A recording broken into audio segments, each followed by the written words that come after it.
आज ही डाउनलोड करें Skymet mobile app, पूछे मौसम का हाल अपनी पसंदीदा भाषा में और रहे बाकियों से एक कदम आगे। नमस्ते दोस्तों, स्काईमेट वेदर में आप सभी का बहुत बहुत स्वागत है। मेरा नाम महेश फलावत है।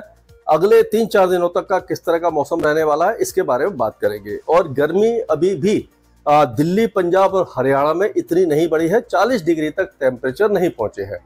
और 23 तारीख को हमने देखा था कि शाम के समय गरज चमक के साथ बौछारें पड़ी थी और काफी तेज हवा चली थी। दिल्ली में भी 50 किलोमीटर प्रति घंटा की रफ्तार से हवा चली थी और टेम्परेचर 5 बजे 34 डिग्री था और 6 बजे वो गिर करके 25 डिग्री पर पहुंच गया, यानी कि 9 डिग्री की गिरावट केवल 1 घंटे में देखने को मिली। और उसी तरह का माहौल हमने देखा कि जो आसपास के इलाके थे, जैसे हरियाणा के कुछ इलाके हैं, पश्चिमी उत्तर प्रदेश है, राजस्थान के कुछ इलाके, इस इलाके में भी इसी तरह का वेदर देखने को मिला। ये प्री मानसून गतिविधियां होती है जो देर दोपहर शाम को बनती है। थोड़ा सा भी अनस्टेबिलिटी एटमॉस्फेयर में होती है, थोड़ी सी नमी मिलती है, गर्म हवाएं ऊपर उठती हैं, गरजने वाले बादल बनाती हैं और इस तरह की बारिश देती है। तो अभी पंजाब, हरियाणा और दिल्ली, ये जो इलाके हैं, ये अभी भी हीट वेव के चपेट में नहीं आए हैं। लेकिन अभी गंगे पश्चिम बंगाल है, आपका जो गंगे पश्चिम बंगाल हो गया, झारखंड है, उड़ीसा के कुछ इलाके हैं, छत्तीसगढ़ है और जो तेलंगाना, रायलसीमा, तमिलनाडु, ये जो इलाके हैं अभी हीट वेव की चपेट में हैं। और अब क्या होगा कि अगले 2-3 दिनों के दौरान ज्यादा वेदर एक्टिविटी दिखाई नहीं दे रही है। उत्तर भारत में खास करके एक नया वेस्टर्न डिस्टर्बेंस है जो 26 तारीख को पहुंचेगा पहाड़ों पर। वो पहाड़ों पर स्नोफॉल देगा, ऊंचे पहाड़ों पर, और निचले इलाकों में बारिश देगा। उसके असर से पंजाब, हरियाणा के कुछ इलाकों में और उत्तरी और उत्तर पश्चिमी राजस्थान में जो हल्की गरज चमक के साथ बौछारें पड़ सकती हैं। टेम्परेचर फिर से थोड़ा सा कम होंगे। तो अगले, आज 24 तारीख है, तो 2 दिनों के दौरान हो सकता है कि टेम्परेचर बढ़ जाए। लेकिन क्योंकि हीट वेव तो नहीं है, हीट वेव का मतलब है कि जब जो टेम्परेचर 40 डिग्री या ऊपर से ज्यादा होना चाहिए और जो डिपार्चर है, जो एवरेज टेम्परेचर होना चाहिए उससे 4.5 डिग्री और ज्यादा हो, तो उसको लू या कह सकते हैं उष्ण मौसम कह लो, या जो हीट वेव है वो कहा जाता है। लेकिन हीट वेव न होने के कारण भी इस समय धूप काफी ज्यादा तेज है, गर्मी काफी ज्यादा बढ़ी हुई है। अपना ख्याल रखने की बहुत ज्यादा जरूरत है। और खास करके जो तेलंगाना है और जो उड़ीसा और गंगे पश्चिम बंगाल, वहां और रायलसीमा, तमिलनाडु में जो भाई बहन रह रहे हैं, उनको बहुत ज्यादा प्रिकॉशन लेने की जरूरत है। जब आप निकले तो छाता लेके निकले और लूज कपड़े लेके, सूती कपड़े पहन के निकले, लूज कपड़े रखें और पानी वगैरह पीते रहें, साथ में पानी कैरी करें, जिससे कि आपको डिहाइड्रेशन से बचें और हीट स्ट्रोक से बच पाए। तो ये अब आगे देखते हैं कि ये जो वेस्टर्न डिस्टर्बेंस है ये पहुंचेगा 26 तारीख को पहाड़ों पर, और इसके असर से पहाड़ों पर 26, 27, 28 के दौरान में बारिश की गतिविधियां हो जाएंगी। और इंड्यूस साइक्लोनिक सर्कुलेशन जो है ये यहाँ पर मैंने बनाया है अभी, क्योंकि वेस्टर्न डिस्टर्बेंस यहाँ है, आप देखेंगे अफगानिस्तान और उसके आसपास है, और उसके नीचे ये पाकिस्तान के ऊपर साइक्लोनिक सर्कुलेशन बना है। अगर ये, और एक एंटी साइक्लोन बंगाल की खाड़ी में है, एक एंटी साइक्लोन अरब सागर में है, एक तरफ है जो विदर्भ से लेकर के तमिलनाडु तक आ रही है।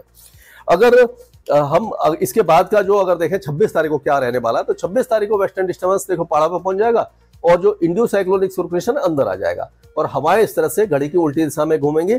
और आपको मैंने एक और वीडियो डालने की कोशिश की है कि क्या कारण है, क्या कारक होते हैं, क्या प्रणालियां होती है जिसके कारण वेदर का फोरकास्ट किया जा सकता है। उसका वीडियो हमने डाला है स्काईमेट की वेबसाइट पर, उसको आप देख सकते हैं कि क्या क्या फोरकास्टिंग के तरीके होते हैं। तो अब ये वेस्टर्न डिस्टर्बेंस नमी लेकर के आ रहा है, और जब ये हवाएं उल्टी दिशा में घूम रही हैं, घड़ी की उल्टी दिशा में, तो अर्थ का जो रोटेशन होता है उसके कारण क्या होता है कि उत्तरी गोलार्ध में अगर एंटी क्लॉकवाइज विंड घूम रही है तो वो ऊपर की तरफ उठती है। ऊपर की तरफ उठती है तो ठंडी होती है, उसमें जो नमी होती है, क्योंकि वेस्टर्न डिस्टर्बेंस की नमी भी इसमें है, तो ये कंडेंस होकर के बादल बनाती है और बारिश देती है। तो इसीलिए पाकिस्तान के कुछ इलाकों में 26 तारीख को, यानी ज्यादातर पाकिस्तान के जो पंजाब प्रांत है और पहाड़ी इलाके हैं वहां पर, और ये पंजाब, हरियाणा और ये राजस्थान के जैसे गंगानगर वगैरह, इन इलाकों में अब बारिश की गतिविधियां होने की संभावना दिखा रही है। गरज चमक के साथ बौछार होगी। ये वेदर सिस्टम इस तरह से देखे जाते हैं। और एक तरफ यहाँ पर बनेगी जो पूर्वोत्तर भारत के साथ साथ उड़ीसा वगैरह में बारिश बढ़ाएगी, और ये मध्य भारत के साथ साथ ये तमिलनाडु तक बारिश की गतिविधियां बढ़ेंगी। ये ट्रफ वगैरह यहाँ पे बन रही है, हवाएं इस तरह से ऐसे घूम के, और ये आप देखिए इस तरह से फिर घड़ी की उल्टी दिशा में घूम रही है। और यहाँ पर ये घड़ी की दिशा में घूम रही है, जहां पर एंटी साइक्लोन होता है वहां पर हवा नीचे की तरफ आती है, वहां पर वेदर साफ होता है। अब बादल जो छाए हुए हैं आज 24 तारीख को, तो हम देखेंगे कि देखिए पहाड़ों पर बहुत हल्के बादल हैं, यानी कि अब पहाड़ों का मौसम लगभग साफ रहेगा, बहुत हल्की बारिश कुछ इलाकों में रहेगी, लेकिन पूर्वोत्तर राज्यों में खास करके अरुणाचल प्रदेश और पूर्वी असम में भारी बारिश की गतिविधियां हो सकती हैं। दक्षिण भारत में भी केरल और लक्षद्वीप और उसके आसपास के जो तमिलनाडु है यहाँ पर बारिश होगी, और मध्य भारत में अभी बादल बनना शुरू हो गए हैं। अभी नागपुर, विदर्भ, मराठवाड़ा ये जो इलाके हैं यहाँ पर, तेलंगाना और उड़ीसा, इन इलाकों में, मध्य महाराष्ट्र में बादल बन रहे हैं और धीरे धीरे ये बारिश की गतिविधियां देना शुरू कर देंगे। अगर टेम्परेचर देखें तो पिछले दिनों के हिसाब से 23 तारीख को जो मैक्सिमम टेम्परेचर थोड़े से गिरे थे, क्योंकि वेदर एक्टिविटी हुई थी उत्तर भारत में, वहां से जो हवाएं ठंडी आई तो उसके कारण ये पूर्वी भारत में भी कुछ गिरावट देखने को मिली है कि हवाओं की जो डायरेक्शन है वो काफी ज्यादा मैटर करती है। अगर पंजाब की बात करें तो पंजाब में अभी आज 24 तारीख है, 25 तारीख तक कोई भी वेदर एक्टिविटी नहीं होगी। 26 तारीख की शाम को हो सकता है कि कुछ इलाके जो है पंजाब के ये मौसमी गतिविधियां थोड़ी सी देख लें।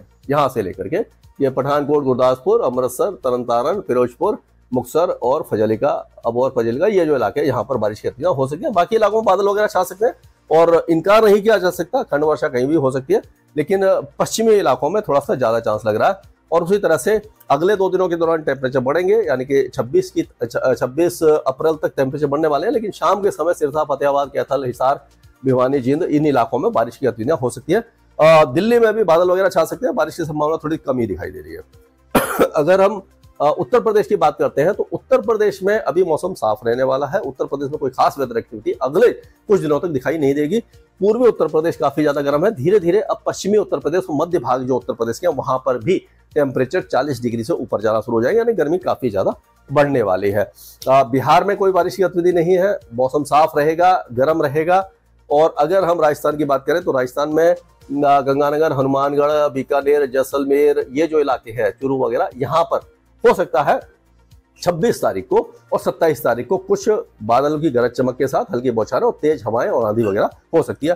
बाकी इलाके गर्म रहने वाले हैं और अभी फिलहाल यहाँ पर टेम्परेचर धीरे धीरे बढ़ेंगे। उत्तर पश्चिमी दिशा से जो हवाएं चल रही हैं वो गर्मी बढ़ाएंगी, क्योंकि सेंट्रल पाकिस्तान और बलूचिस्तान से जो गर्म हवाएं आ रही हैं वो यहाँ पर टेम्परेचर को बढ़ा देगी। अभी देखा जाए तो जो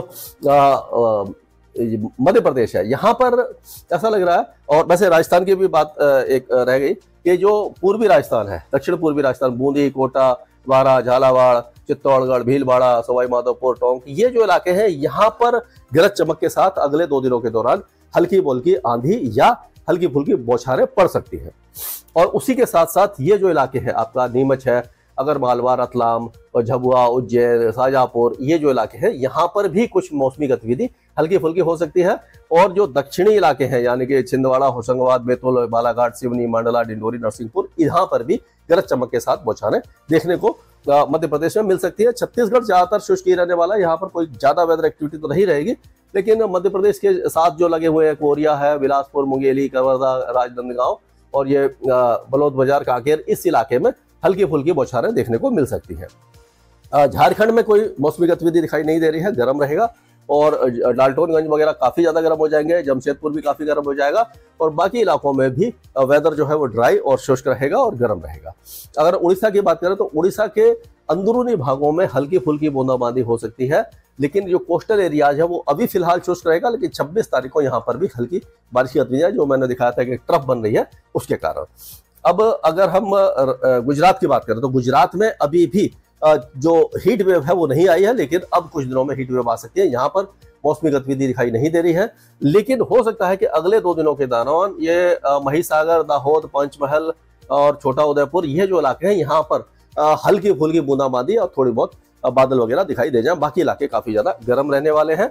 अब महाराष्ट्र की बात कर लेते हैं तो महाराष्ट्र में अभी विदर्भ, मराठवाड़ा और उत्तरी मध्य महाराष्ट्र, ये जो इलाके हैं यहाँ पर कुछ न कुछ मौसमी गतिविधि बीच बीच में होती रहेगी, यानी कि बादल छाएंगे, 1-2 स्थानों पर मेघ गर्जना हो जाएगी, हल्की फुल्की बूंदाबांदी होगी, तो टेम्परेचर जो बढ़ेंगे वो फिर से कंट्रोल में आएंगे, यानी कि अप डाउन टेम्परेचर इस इलाके में हो सकते हैं। लेकिन जो कोस्टल एरियाज है ये अभी ड्राई रहेगा और गर्म ही रहने वाला है। और अगर हम गंगे पश्चिम बंगाल की बात करें तो यहाँ पर हीट वेव अभी जारी रहेगी। उप हिमालयी पश्चिम बंगाल में हल्की बारिश हो सकती है। पूर्वोत्तर राज्यों में अगर देखें तो अरुणाचल प्रदेश जो है यहाँ पर भारी बारिश की संभावना है। ये जो अरुणाचल प्रदेश के इलाके और पूर्वी असम, यहाँ पर हैवी रेन के चांसेज है। और बाकी जो ये इलाके हैं यहाँ पर लाइट रेन हो सकती है, यानी कि हल्की बारिश की गतिविधियां आपका नागालैंड, मणिपुर, मिजोरम, त्रिपुरा और पश्चिमी असम में हो सकती है। अगर कर्नाटक की बात करें तो कर्नाटक के ऊपर से ट्रफ आ रही है, आपने देखा होगा, तो कर्नाटक के कुछ इलाकों में अब हल्की फुल्की बारिश रहेगी, ज्यादा नहीं रहेगी। आप कह सकते हैं कि जो बीजापुर है, बालकोट है, बेलगावी है, गड्डक, धारवाड़, ये जो इलाके हैं, कोप्पल वगैरह, यहाँ पर isolated light rain may occur, but we do not expect any significant weather activity over these areas. Coastal areas will be completely dry, and south inter Karnataka will also remain dry. Actually, Bengaluru, Mysuru, Tumkur, Chamarajanagar, all these areas.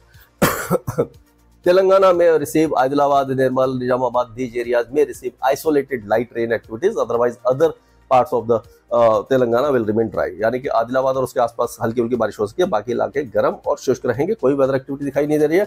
और ये आंध्र प्रदेश भी ज्यादातर इलाके गर्म रहेंगे, और coastal Andhra Pradesh में heat wave है, और रायलसीमा में सीवियर हीट वेव की संभावना दिखाई दे रही है आपको। तमिलनाडु में भी कोई वेदर एक्टिविटी फिलहाल दिखाई नहीं दे रही, काफी ज्यादा गर्म रहेगा, मौसम बहुत ज्यादा गर्म रहने वाला है, हीट वेव के चांसेस यहाँ पर भी हमें लग रहे हैं।